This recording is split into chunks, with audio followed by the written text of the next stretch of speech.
안녕하세요. 벌써 코비드 바이러스 확산 방지를 위해 저희 예배로 모이지 않은지가 지난 2월 말부터니까 6월, 꽤 오랜 시간이 지났습니다. 여러분 한 분 한 분 너무나 뵙고 싶고요.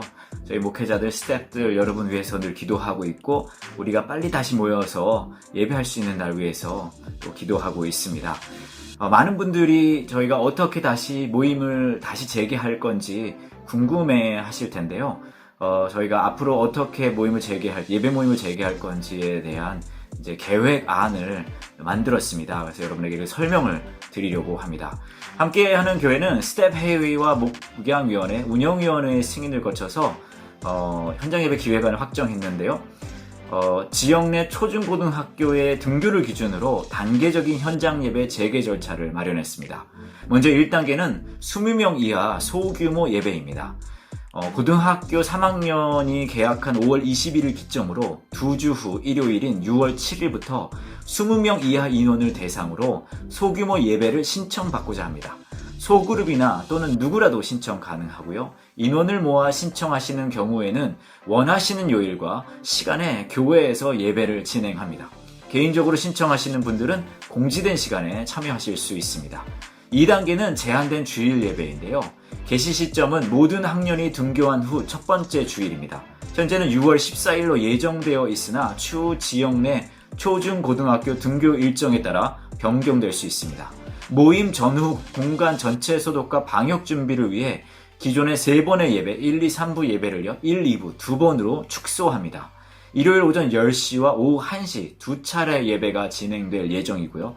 각 예배의 제한 인원은 400명입니다. 모두가 다 들어오는 게 아니라요, 400명으로 끊어서 저희가 예배를 드릴 예정입니다.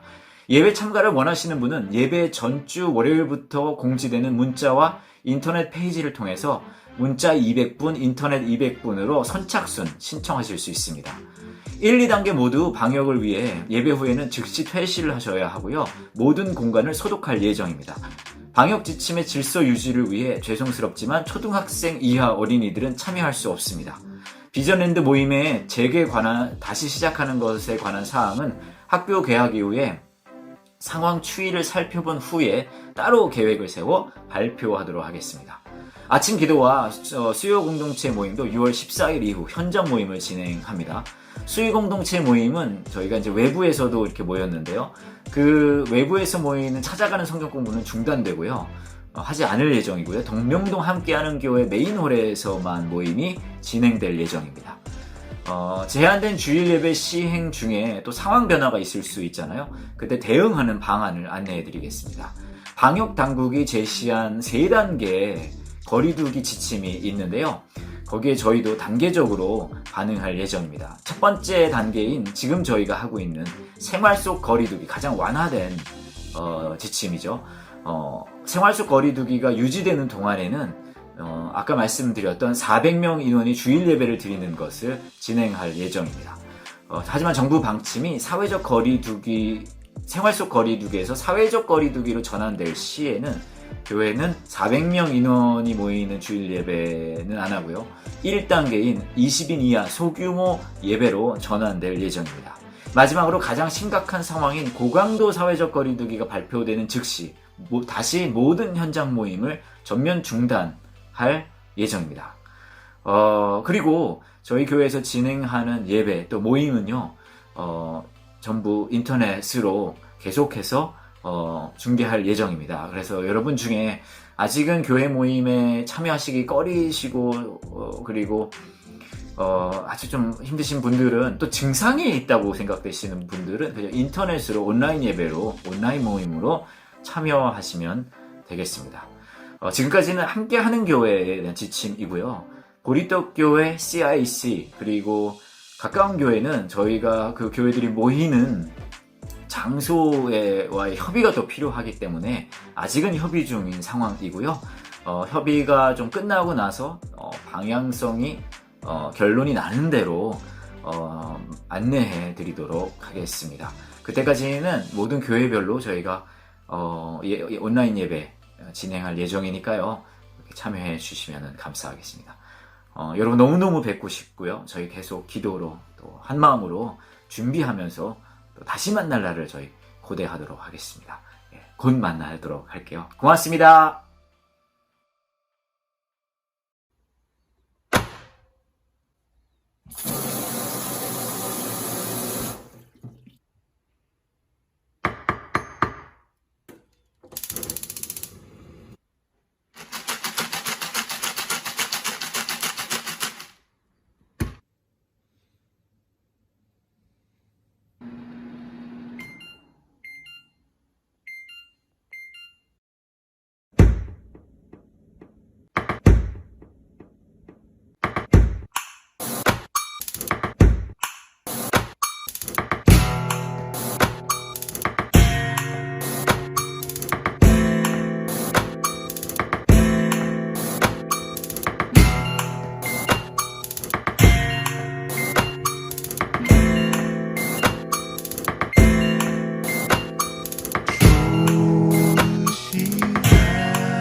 무섭게 바람 부는 밤 물결이 높이 쏠릴 때 우리 주 크신 은혜에 소망에 닿칠 줄이라.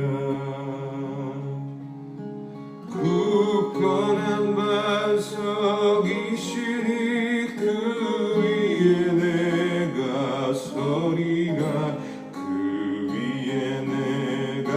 서리라.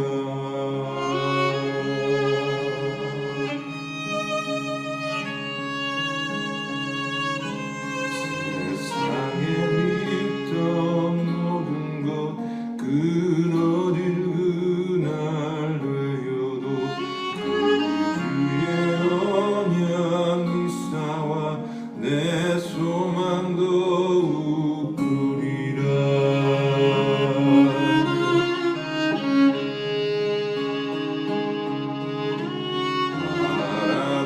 천국 올라가 하나님 전에 배울 때 주의 의를 힘입어 어여취 앞에 서리라. 굳건한 반석이시니 그 위에 내가 서리라. 서리라. 굳건한 반석이시니 그 위에 내가 서리라. 그 위에 내가 서리라.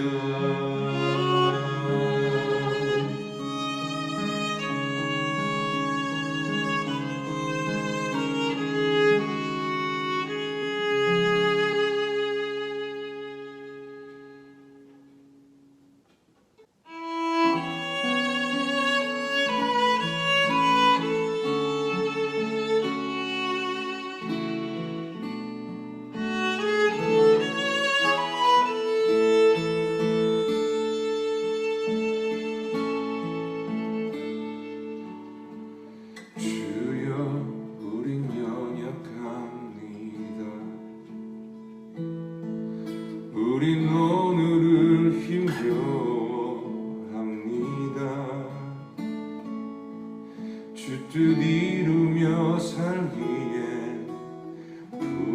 연약합니다. 우린 연약합니다. 주여 우린 넘어집니다. 오늘 하루도 실수합니다. 주의 긍휼을 구하는 죄인입니다. 우리 주만 바라봅니다.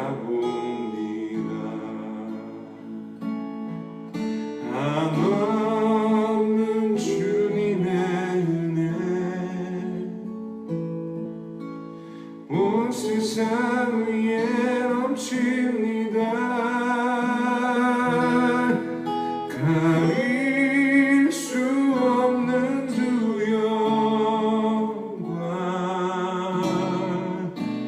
온 땅 위에 충만합니다. 주님만이 길이오니 우린 그 길 따라갑니다.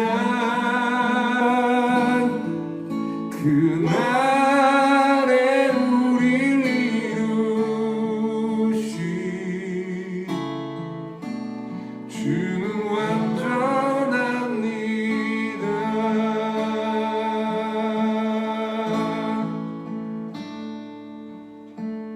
주여 우린 연약합니다.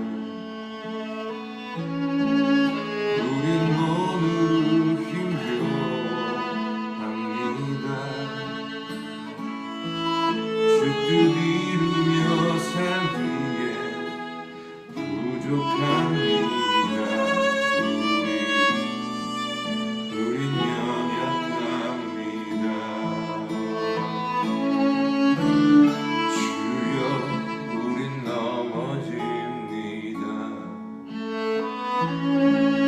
오늘 하루도 실수합니다. 주의 긍휼을 구하는 죄인입니다. 주만 바라봅니다. 한없는 주님의 은혜 온 세상 위에 넘칩니다. 가릴 수 없는 주 영광 온 땅 위에 충만합니다. 주님만이 길이오니 우린 그 길 따라갑니다. 그날에 우릴 이루시 주는 완전합니다. 주님만이 길이오니 우린 그 길 따라갑니다. 그날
이하입니다. 네, 반갑습니다. 반갑습니다. 기도해주세요. 참으로 고맙고 감사하신 아버지 하나님, 은혜에 진심으로 감사를 드립니다. 요즘 코로나19로 인해 저희들 일상생활에 많은 변화가 생겼습니다.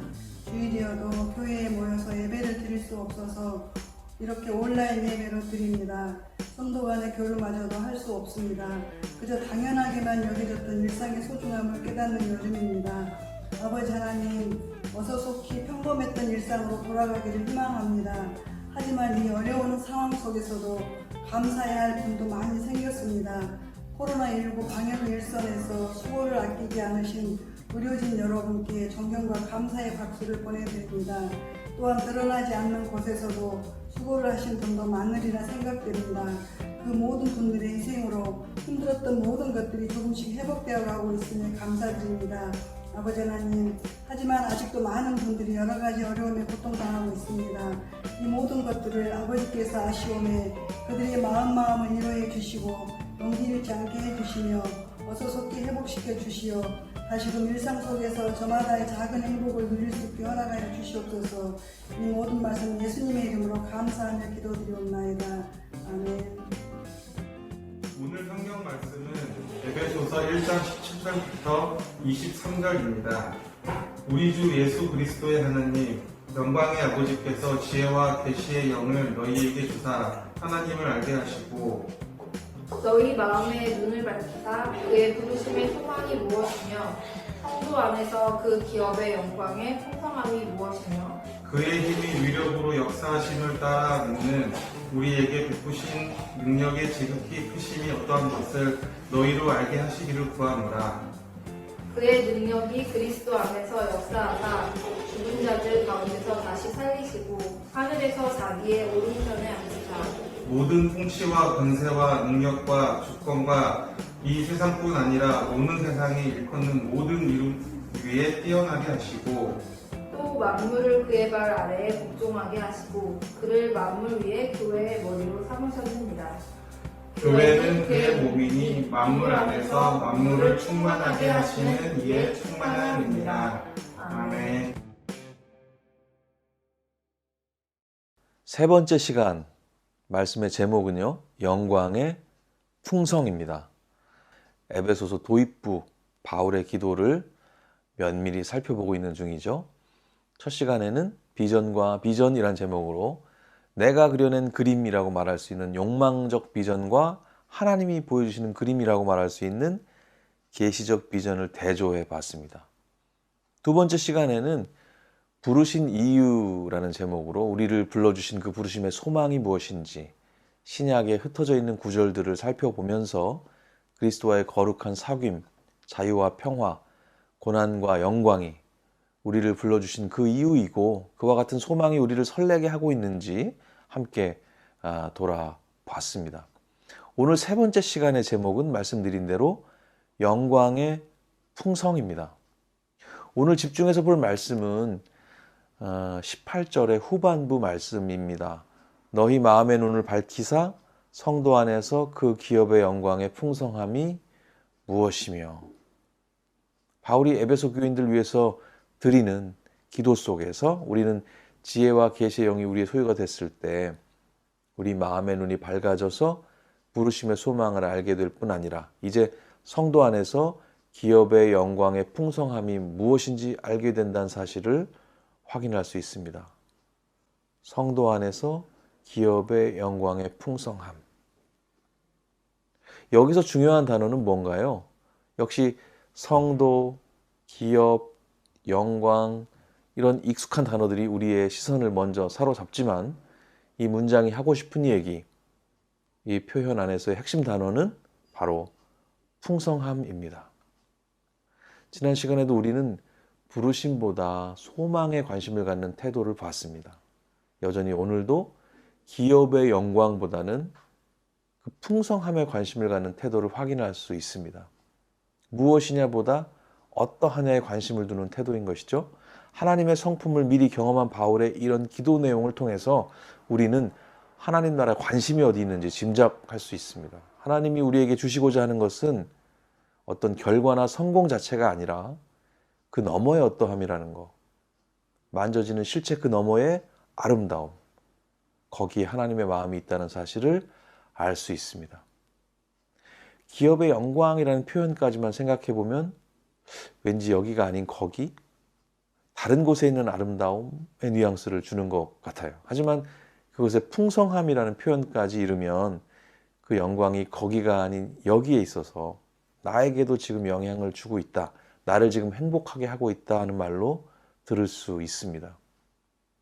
기업의 영광이라는 표현은 신학적으로, 역사적으로 앞뒤 좌우를 살피다 보면 찾을 수 있는 어떤 객관적이고 논리적인 결론일 거예요. 하지만 왠지 우리가 감각하기에는 너무 건조하고 이론적이라는 느낌을 지울 수 없습니다. 그런데 풍성함이라는 단어는 지극히 주관적인 표현법이죠. 풍성함이라는 단어는 사실 맛보지 않은 사람이 쉽게 하기는 어려운 말입니다.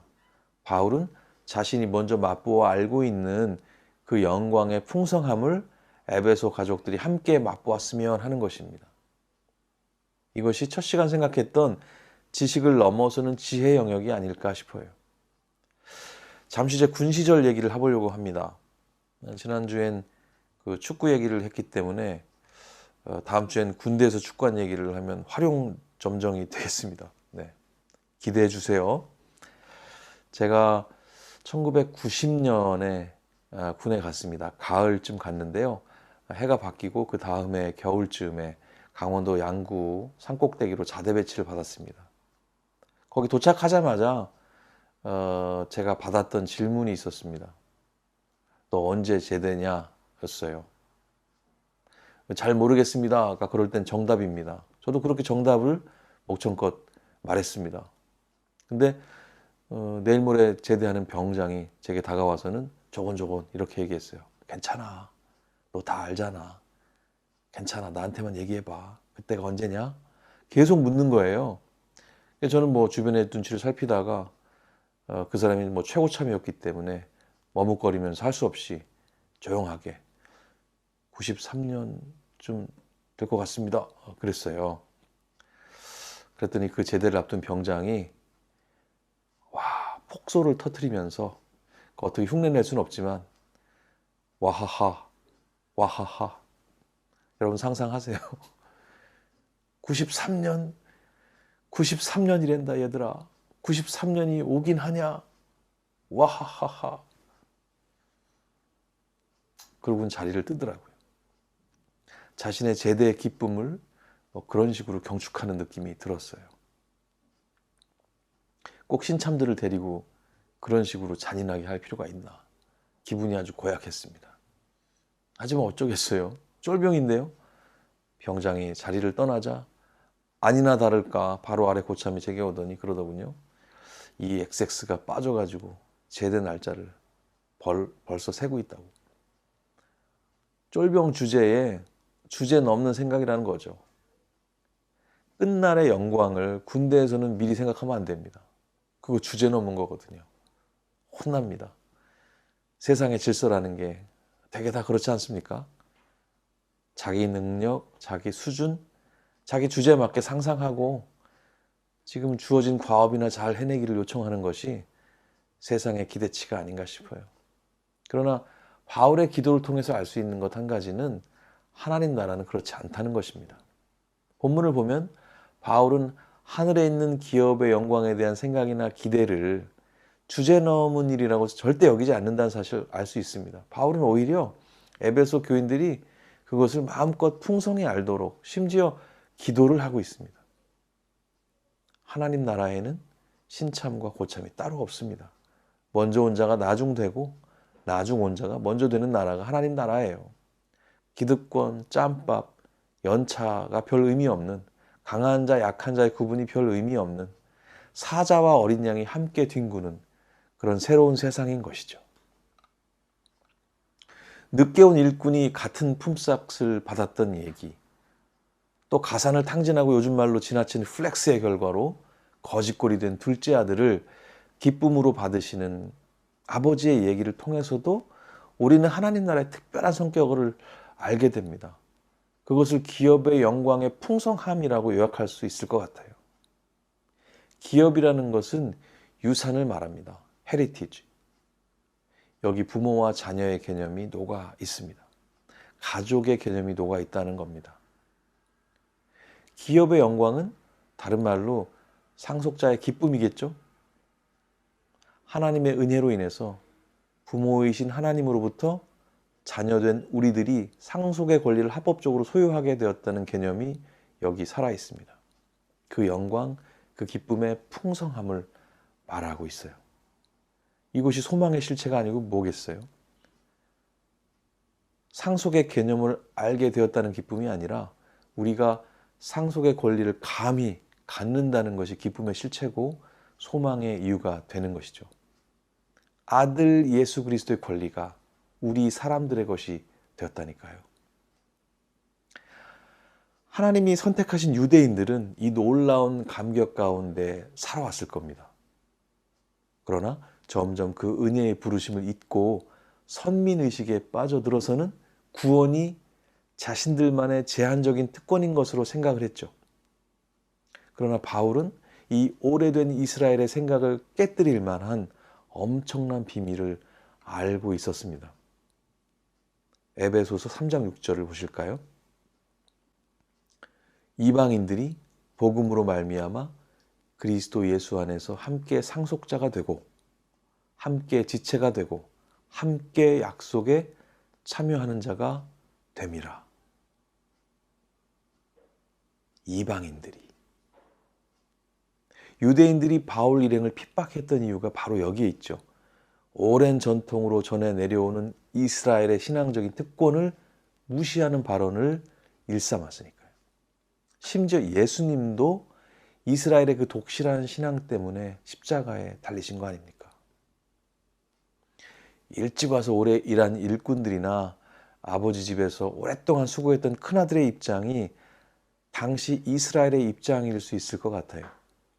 그들이 이 상황을 기쁨으로 풍성함으로 느끼기는 어려울 수도 있을 것 같아요. 주제넘는 갑툭튀들에게 내가 받을 혜택을 빼앗기는 것 같은 그런 심정에 빠질 수가 있을 것 같습니다. 내가 왜 이 고생을 했나? 그런 생각을 할 수 있을 것 같아요. 굉장히 합리적인 불만으로 느껴집니다. 하지만 그것은 일종의 기억 상실증입니다. 누구나 스스로 자신들이 난 자리를 기억해야 합니다. 인간이라면 누구나 마찬가지예요. 심지어 새롭게 은혜를 입은 이방인들도 피해갈 수 없는 이야기입니다. 시편 40편 2절 말씀 보겠습니다. 나를 기가 막힐 웅덩이와 수렁에서 끌어올리시고 내 발을 반석 위에 두사 내 걸음을 견고하게 하셨도다. 누구나 이렇게 노래할 수 있는 사람들이어야 합니다. 이 고백에서 제외될 인생은 없으니까요. 하지만 자신의 처지를 그 곤경에서 받았던 은혜를 기억하지 못하면 하나님의 부르심 앞에 배임과 횡령을 저지르는 상황에 빠지게 됩니다. 풍성함을 나눠야 할 임무를 저버리고 기업의 영광을 가로채버리는 사람이 결국 되고 마는 것입니다. 여러분, 이방인들이 포함된다고 하는 사실이 기업의 영광의 풍성함의 실체입니다. 이것은 모든 이들의 기쁨이어야 해요. 왜냐하면 그것이 하나님의 기쁨이기 때문입니다. 하나님의 기쁨이 내 기쁨이 되는 것은 성령이 하시는 일이에요. 지혜와 계시의 영을 주셔서 우리의 눈이 밝아져야 생겨나는 기쁨이고 소망인 것입니다. 그래서 바울이 그렇게 기도하고 있는 거죠. 그런데 여러분, 사실은 창세기의 아브라함의 언약 속에 이 복음의 풍성함이 이미 있었습니다. 창세기 12장 3절 4절 말씀 함께 보겠습니다. 땅의 모든 족속이 너로 말미암아 복을 얻을 것이라 하신지라 이에 아브라함이 여호와의 말씀을 따라갔고 땅의 모든 족속에게 복을 전하는 이스라엘의 바람직한 모습은 예수 그리스도 안에서 이루어졌습니다. 이 모든 족속 가운데 우리가 포함이 되죠. 그 사실을, 그 비밀을 누구보다도 강력하게 깨닫게 된 사람이 바로 유대인 바울이었습니다. 말씀에 의하면 그의 눈에서 비늘 같은 것이 벗겨진 이후에 새로운 눈을 뜨게 된 사람이 바로 바울이죠. 이스라엘 중에서도 이스라엘 사람이었던 그였습니다. 종일토록 일한 일꾼의 심정으로 혹은 파렴치한 동생을 둔 큰아들의 심정으로 기독교인들을 핍박하던 장본인이 바로 바울이었죠. 너희 마음의 눈을 밝히사라는 우리 본문의 바울의 기도의 표현은 자신의 경험에서 나온 것으로 보입니다. 이 시점에서 저는 오늘 본문의 시작점인 성도 안에서라는 표현에 다시 주목하게 됩니다. 성도 안에서. 성도 안에서의 개념은 가족의 개념과 같습니다. 모두 그리스도 안에서 형제 자매가 된다는 것이죠. 가족 안에서는 내 것이 네 것이고 네 것이 내 것이죠. 나와 너를 가족으로 생각하게 되면 그 개념 안에서는 나의 목, 너의 몫이 중요하지 않게 됩니다. 욕심이 거할 것이 도무지 없어요. 성도 안에서는 그렇다는 말입니다. 이 말씀을 준비하면서 떠오른 노래가 한 곡 있어요. 보니까 제가 찬양 선곡을 할 때 자주 선택했던 곡은 아닌 것 같아요. 노래가 그렇게 매력적이라거나 감동적인 선율을 가지거나 뭐 그렇지는 않은 것 같은데요. 이번에 말씀 준비하면서 이 노랫말이 떠올랐어요. 자세히 살펴보니까 참 좋더라고요.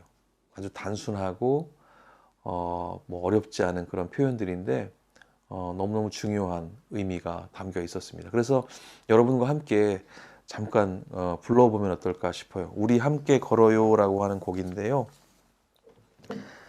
제가 함께 반주하면서 여러분들과 함께 불러보는 시간 갖도록 하겠습니다. 제가 오늘 드리고 있는 이 말씀, 가족의 의미,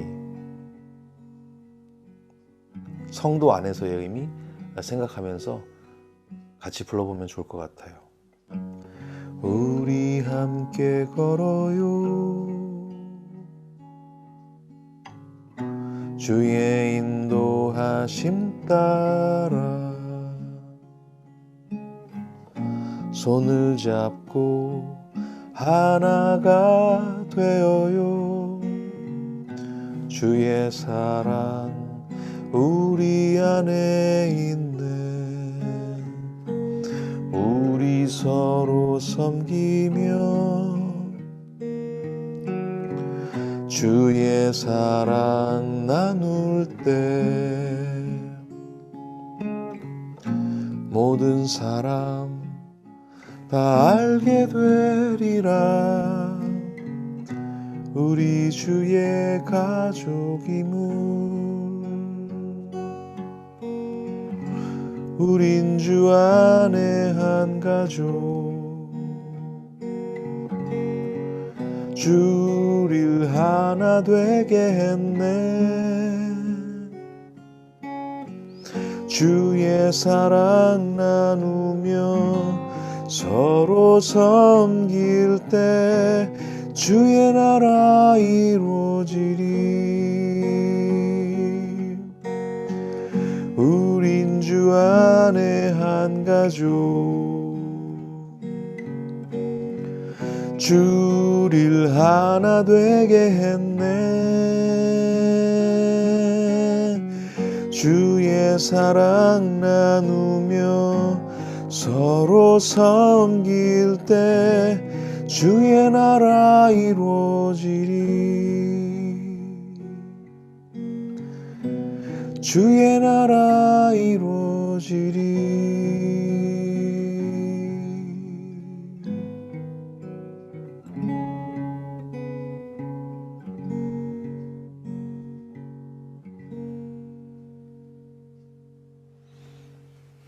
네, 노랫말 참 좋죠. 가족의 의미, 또 성도 안에서의 의미를 잘 이해할 수 있도록 도와주는 그런 노래였던 것 같습니다. 가족이 된다는 것은 니꺼 내꺼로 다툴 이유 없이 그것이 우리의 것, 그저 풍요로움을 함께 즐기는 우리의 상황이 된다는 것이죠. 성도 안에서라는 개념, 그 가족의 개념을 가지면 그렇다는 겁니다.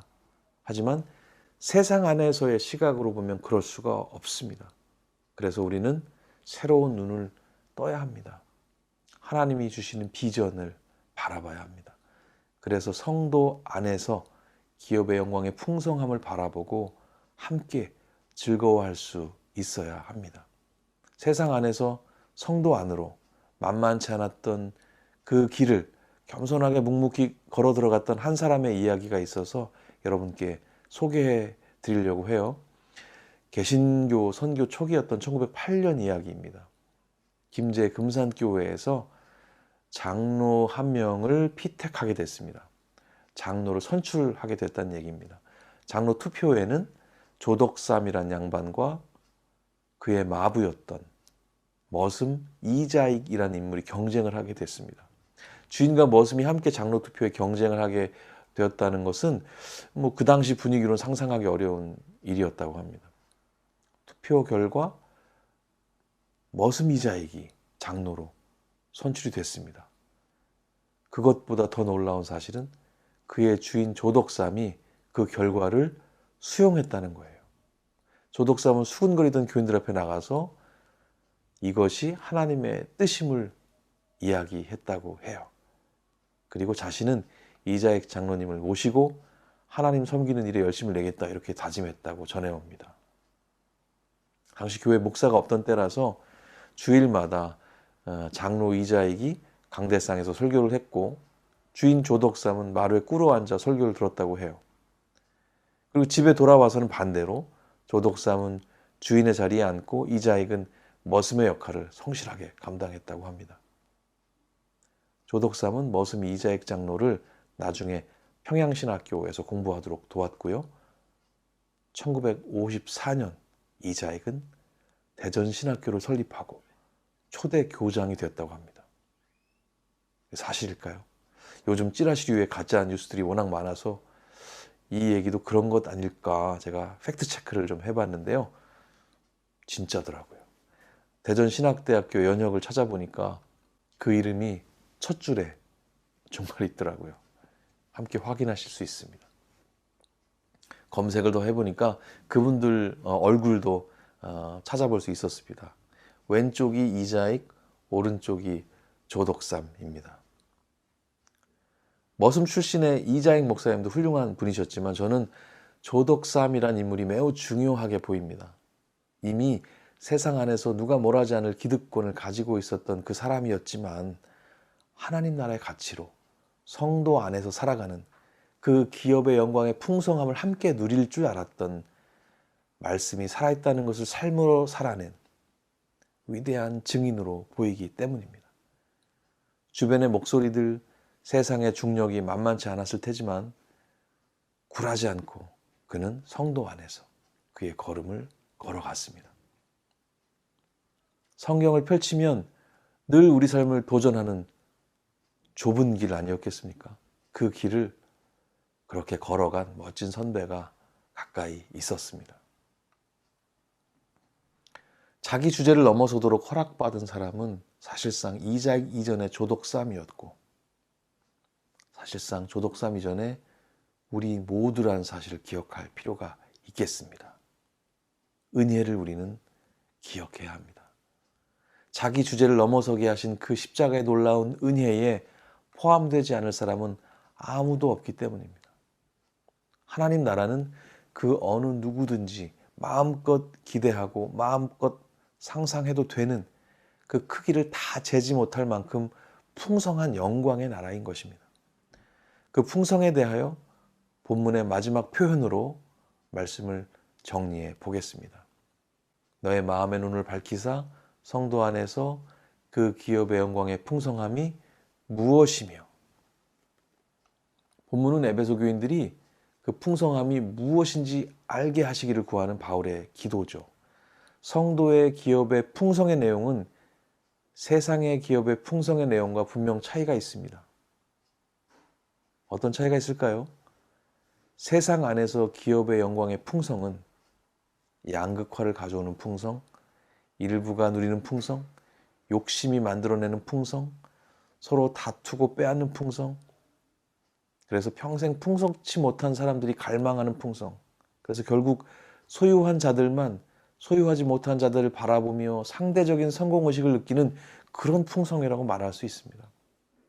하지만 성도 안에서 기업의 영광의 풍성이라는 말은 누구나 누리는 풍성, 함께 누리는 풍성, 나눔이 만들어내는 풍성, 서로 기뻐하고 축하해주는 풍성, 누구의 것이라 주장하지 않아도 평화로운 그런 풍성입니다. 마음의 눈이 밝아져서 이 풍성함으로 뚜렷이 바라보고 기뻐하는 모든 분들이 되시기를 축복합니다. 사촌이 땅을 사면 배가 아프고 나보다 잘난 사람은 꼴도 보기 싫은 이 욕망의 세상 안에서 우리 눈을 사로잡았던 오래된 비전들은 얼른 폐기 처분해버리고 성도 안에서 하나님이 주신 올바른 비전을 우리 마음의 거실에 들여놓으시기를 축복합니다. 잠시 말씀 기억하시면서 함께 기도하는 시간 갖도록 하겠습니다. 너희 마음의 눈을 밝히사 성도 안에서 그 기업의 영광의 풍성함이 무엇이며 마음의 눈으로 새 비전을 바라보는 시력이 우리들에게 필요합니다. 우리는 이 땅과 하나님 나라라는 두 세계를 동시에 살아가고 있기 때문에 자주 혼란스러울 수 있습니다. 그러나 분명히 붙들어야 하는 것은 하나님이 주시는 비전을 바르게 바라볼 때 부르심의 소망에 설레게 되고 세상이 아닌 성도 안에서 그 기업의 영광의 풍성을 누리고 즐기게 될 것이란 사실입니다. 하나님이 주시는 비전, 하나님 당신께서 지금 보고 계신 그 그림들을 우리도 함께 바라보기를 원합니다. 오늘 말씀을 기억하시면서 함께 기도하겠습니다.